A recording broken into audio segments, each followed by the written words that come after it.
বর্ষার এক দুপুরবেলা আমার গাড়ি নিয়ে আমি বের হয়ে পড়েছিলাম সড়ক পথে কলকাতা থেকে ডুয়ার্স যাওয়ার জন্য। উদ্দেশ্য নিজের গাড়ি চালিয়ে ডুয়ার্সের নানান অফবিট লোকেশনে ঘুরতে যাওয়া, আর সুদীর্ঘ সেই যাত্রাপথের অভিজ্ঞতাকে চেষ্টা করেছি তুলে আনতে এই ভিডিওতে। 3টি ন্যাশনাল হাইওয়ে, NH 12, NH 27 আর NH 717 আর একটি স্টেট হাইওয়ে ধরে সুদীর্ঘ 635 কিলোমিটারের এই যাত্রাপথের ভিডিওতে আপনি আরও দেখতে পাবেন কলকাতা থেকে পাইকার লাটাগুড়ি যাওয়ার সম্পূর্ণ রুট ওভারভিউ, রাস্তার কন্ডিশন, কত টাকা টোল ট্যাক্স দিতে হলো, আর অবশ্যই থাকছে আমার ড্রাইভিং এক্সপিরিয়েন্সের সাথে বেশ কিছু স্পেশাল ক্লিপিং। রাস্তার কি হার্ডেল থেকে সাবধানে থাকতে হলো আমাকে, আর যা না হলে যে কোনো মুহূর্তে ঘটে যেতে পারত মারাত্মক দুর্ঘটনা। আসুন শুরু করি কলকাতা থেকে লাটাগুড়ি বাইকার। নমস্কার বন্ধুরা, কেমন আছেন সবাই? গাড়ি চালাতে চালাতে চলে এসেছি আবার ট্রাভেল উইথ অর্ঘর গাড়ি চালানো সিরিজ। আমার গাড়ি আমি চালাই। যাচ্ছি উত্তরবঙ্গ, কলকাতা থেকে দীর্ঘ 650 কিলোমিটার রাস্তা বাই রোড। 2025-এ গেছিলাম, আপনারা ভালোবাসায় ভরিয়ে দিয়েছিলেন সেই ভিডিও, আর 2025-এ আবার নিয়ে যাচ্ছি আপনারা দেখবেন রাস্তার কন্ডিশন কি। আর রাস্তাটা এবার একটু অন্যরকম ধরলাম। বারাসত আমডাঙ্গার রাস্তা তো ভালো হয়নি, আর ওটা ডাবল লেন না, তো সেই কারণে ধরে নিয়েছি কল্যাণী এক্সপ্রেসওয়ে ধরে এখন আমরা যাচ্ছি। এরপরে আমরা হরিণঘাটায় গিয়ে আমাদের যে পুরনো NH 34 তাকে ধরব। চলুন যাই একসঙ্গে। পথ অনেকটা, গল্প করতে করতে, দাঁড়াতে মজা করতে করতে যাব সবাই। আর অবশ্যই দেখতে হবে কিন্তু আপনাকে এই ভিডিওর শেষ অবধি, যদি আপনি প্ল্যান করেন আমার মতন গাড়ি নিয়ে যাওয়ার এই 2025-এ, যাতে আপনি পাবেন একদম আপ টু ডেট তথ্য সব কিছু। আসুন গাড়ি চালাতে চালাতে চলতে থাকি সামনের দিকে। প্রথমে দেখে নিই রুট ওভারভিউ, মানে কোন রুটে আজ আমি যাচ্ছি।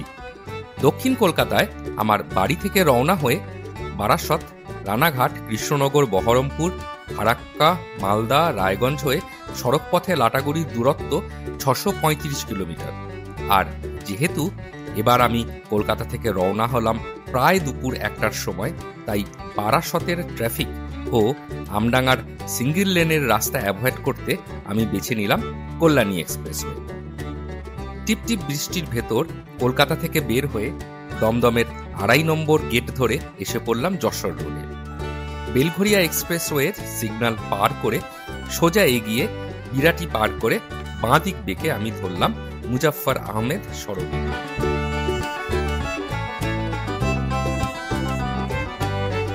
যদিও খুব সংকীর্ণ এই রাস্তা, কিন্তু খুব বেশি ট্রাফিক এখানে থাকে না।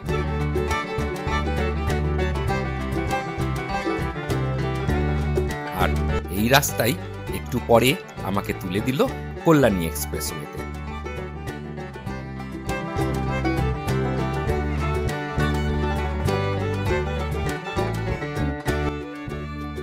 কল্যাণী এক্সপ্রেসওয়ে এই 2025-এর জুন মাসে মাখনের মতন মসৃণ, আর রোড ট্যাক্স বা টোল ট্যাক্সও কিন্তু চালু হয়নি। এদিকে ঘড়িতে কিন্তু 2টো বেজে গেছে। একটু পরেই দাঁড়িয়ে পড়লাম রাস্তার পাশে ছোট্ট একটা ভাতের হোটেলে লাঞ্চ করতে।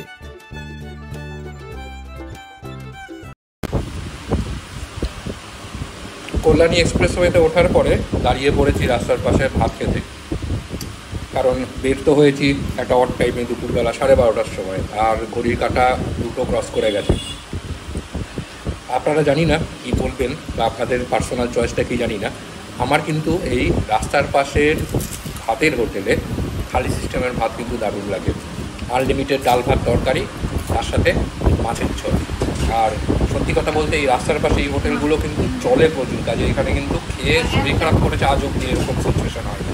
বরং হয়তো অনেক ভালো রেস্টুরেন্টের খাবার খেয়েও আমাদের শরীর খারাপ করে, বা আমার তো অ্যাটলিস্ট হয়েছে। তো আপাতত তাই খাচ্ছি। পুঁই শাকের তরকারি, আলু ভাজা, ডাল, পাঁপড় ভাজা, আর রুই মাছের ঝোল আসছে। খেয়ে আবার দেবো স্টার্ট ইতিমধ্যে গাড়িকেও তার খাবার খাইয়ে নিয়েছি। জিও থেকে তেল ভরি আমি। জিওতে একটু সস্তা পড়ে হিন্দুস্তান পেট্রোলিয়াম বা IOCL-এর থেকে। তো গাড়িও মোটামুটি তার পেট পুরো ভর্তি, আমরাও আমাদের পেট ভর্তি করে আমরা স্টার্ট দেব আর দেখব কত দূর যাওয়া যায়।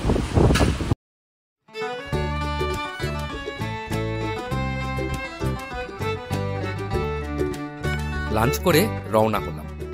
কল্যাণী এক্সপ্রেসওয়ে ধরে এগিয়ে গিয়ে কাঁচরাপাড়া থেকে ডান দিকে বেঁকে গিয়ে ধরলাম কাঁচরাপাড়া হরিণঘাটা স্টেট হাইওয়ে। এই রাস্তাও কিন্তু বেশ চওড়া আর রোড কন্ডিশনও বেশ ভালো।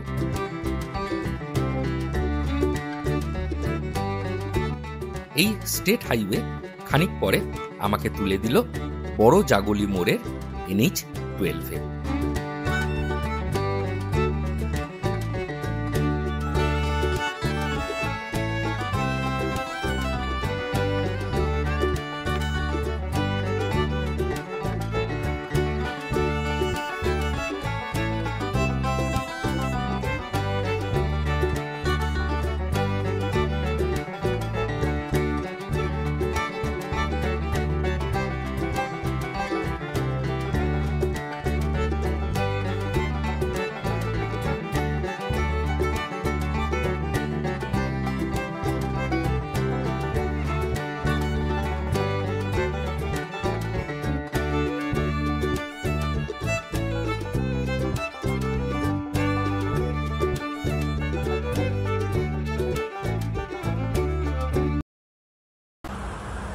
শীতের সময় খেয়েছিলাম খেজুরের রস, আর এখন তো গরমকাল। কৃষ্ণনগর ঢোকার আগে রাস্তার পাশে কিন্তু পরপর ডালা পেতে বিক্রি হচ্ছে আম। দাম কিন্তু নাগালের মধ্যে। আর এই আশেপাশে কিন্তু সব আমের গাছ, এই পেছনে কিন্তু যা দেখতে পাচ্ছেন সব আম গাছ। রাস্তার এপাশে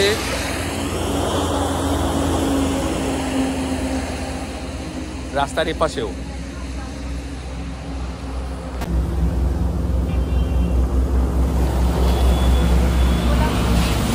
গোলাপ খাস। এটা গোলাপ খাস তো? গোলাপ খাস কত করে দিতে পারি? 70 টাকা।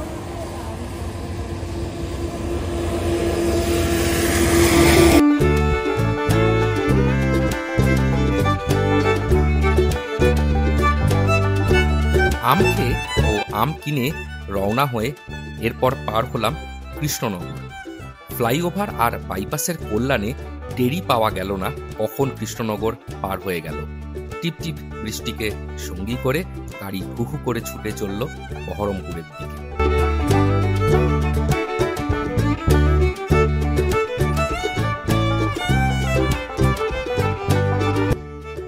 পলাশী পার করে বহরমপুর ঢোকার একটু আগে দাঁড়ালাম একটা টি ব্রেক নিতে।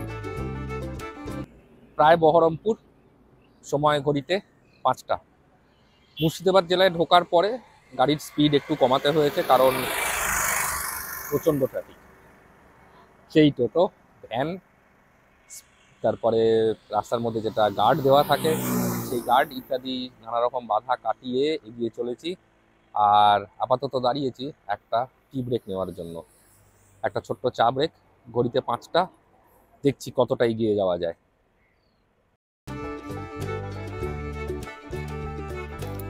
বহরমপুর ঢোকার একটু আগে ভাপ্তা রেলগেটের ওপর এখনো ফ্লাইওভারের কাজ শুরু হয়নি। রাস্তা এখানে সিঙ্গেল লেন, তাই বেশ কিছুটা সময় নষ্ট হলো লেভেল ক্রসিংয়ে। ইতিমধ্যে বৃষ্টির তেজও বেড়েছে অনেকটা।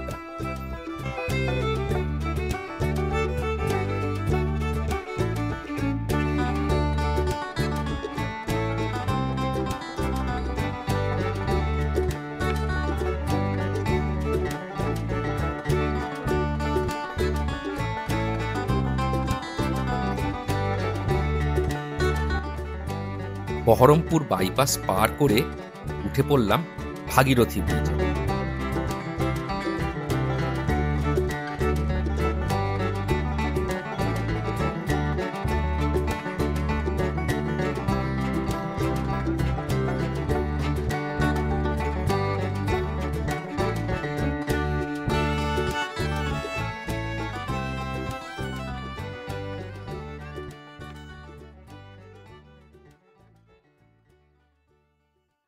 অন্ধকার নেমে আসছে আস্তে আস্তে। সামনে উমরপুর, জঙ্গিপুর আর কুখ্যাত ফারাক্কা ব্রিজ।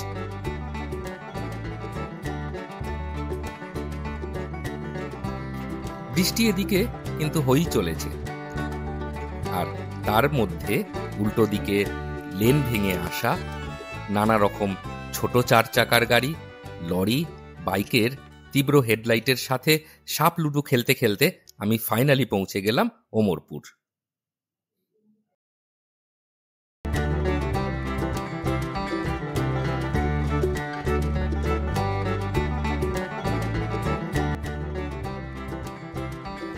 ওমরপুর পার করে জঙ্গিপুর ও অবশেষে ফারাক্কা।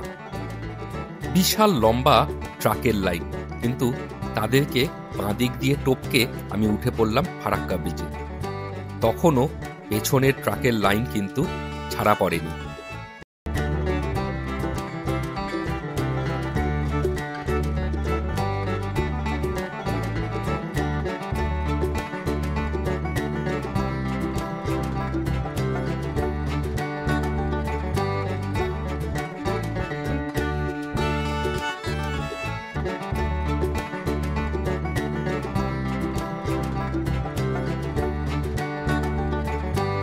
আস্তে আস্তে ফারাক্কা পার করে অবশেষে পা দিলাম উত্তরবঙ্গে।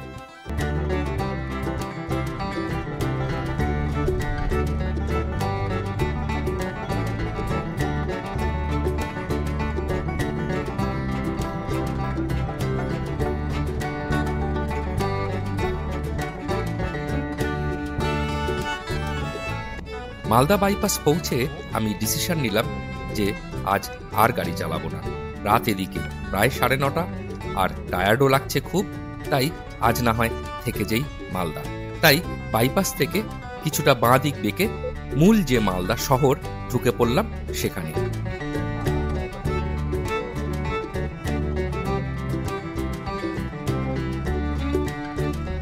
একটু এগিয়ে গিয়ে হোটেল পারমিতা বলে একটা হোটেলে সেদিনের মতন করলাম রাত্রিবাস।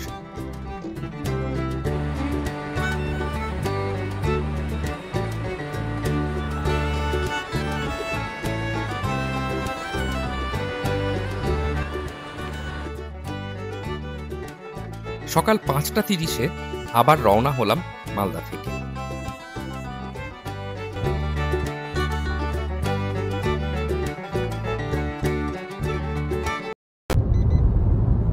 Good morning. জাস্ট ক্রস করলাম রায়গঞ্জ বাইপাস তৈরি হওয়ার পরে এই প্রথম উঠলাম। গত বছর যখন গেছিলাম বাইপাস তৈরি হয়ে গেছিল, কিন্তু অ্যাপ্রোচ রোড বন্ধ ছিল। রায়গঞ্জ শহরের ভেতর ঢুকতে হতো, আধ ঘন্টা সময় লাগতো। 5 মিনিটে ক্রস করে গেলাম। ভোর 5:30টায় বেরিয়েছি মালদা থেকে, আর 1 ঘন্টায় মালদার পরে গাজলের পরে একলাখি, ইটাহার ক্রস করে রায়গঞ্জ প্রায় পার হয়ে যাচ্ছি। আর আপাতত চলছি, গাড়ি ক্রুজে দেওয়া সেট করে দিয়েছি 85 to 90 এর মধ্যে চলছি। রাস্তা ভালো স্মুথ, টোটো এখনো ঘুম ভেঙে বের হয়নি রাস্তায়, তাই স্মুথ যাচ্ছি। অবশ্য নর্থ বেঙ্গলের এই স্ট্রেচটা মানে মালদার পর থেকে টোটো কম চলে কিন্তু কম চলে, কিন্তু মুর্শিদাবাদ এবং মালদা কিছু বলার নেই। যাই হোক, সবার রাস্তা, আমরা সবাই রাজা। আমিও সেই রাস্তা ধরে এগোচ্ছি, ওরাও এগোচ্ছে। চলুন বাকি রাস্তাটা এনজয় করতে করতে যাই। খুব সুন্দর রাস্তা রায়গঞ্জ বাইপাস।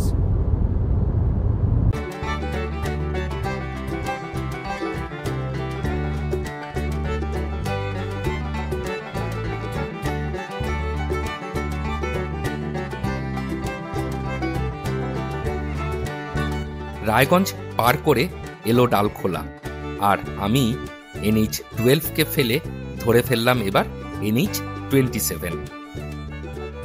এই NH-27 ধরে এরপরে এলো কিষানগঞ্জ, আর তারপর ইসলামপুর বাইপাস। এখন এগিয়ে চলেছি ইসলামপুর পার করে। রাস্তার দুপাশের গাছগুলোতে লাল, হলুদ আর বেগুনি রঙের এত সুন্দর ফুল ফুটে আছে যে কি বলবো। আর একটু পরেই এসে পৌঁছলাম ঘোষপুকুর বাইপাসে।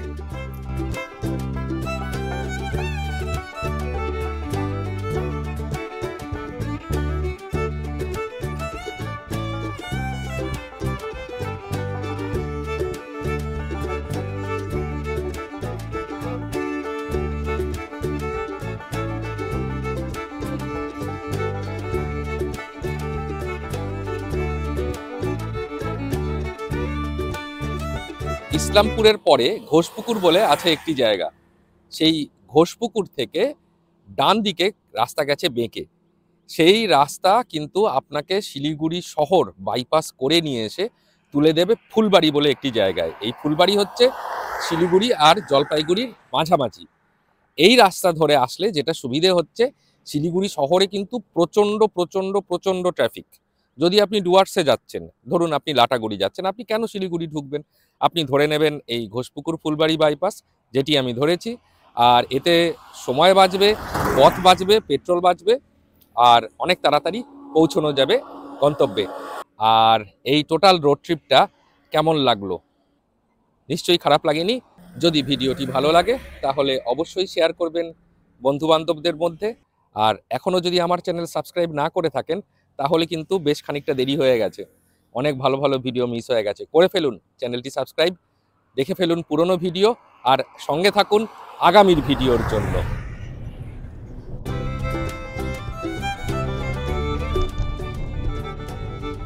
ডান দিকে বেঁকে যাওয়া এই ঘোষপুকুর বাইপাস আমাকে শিলিগুড়ি শহরের ট্রাফিককে বাইপাস করে তুলে দেবে NH-27 এর শিলিগুড়ি জলপাইগুড়ির ঠিক মাঝখানে।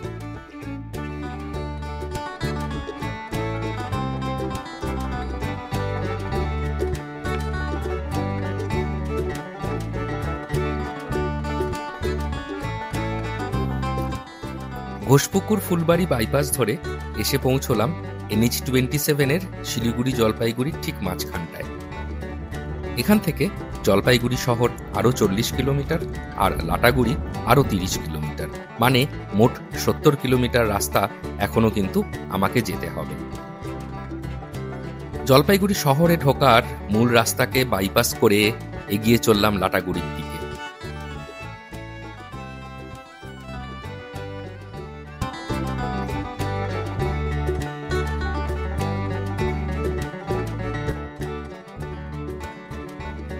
এটা তিস্তা নদী, উত্তরবঙ্গের সেই ফেমাস তিস্তা।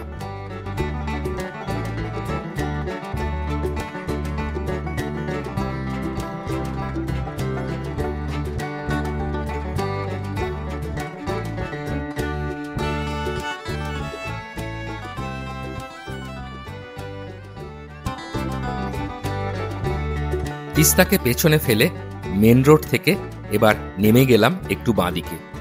এটা ময়নাগুড়ি বাইপাস।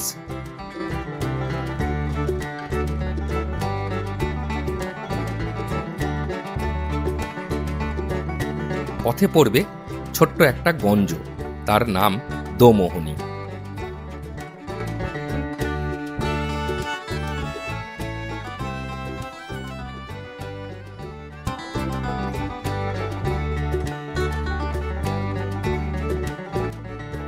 আর এবার ফাইনালি এসে পৌঁছলাম লাটাগুড়ি।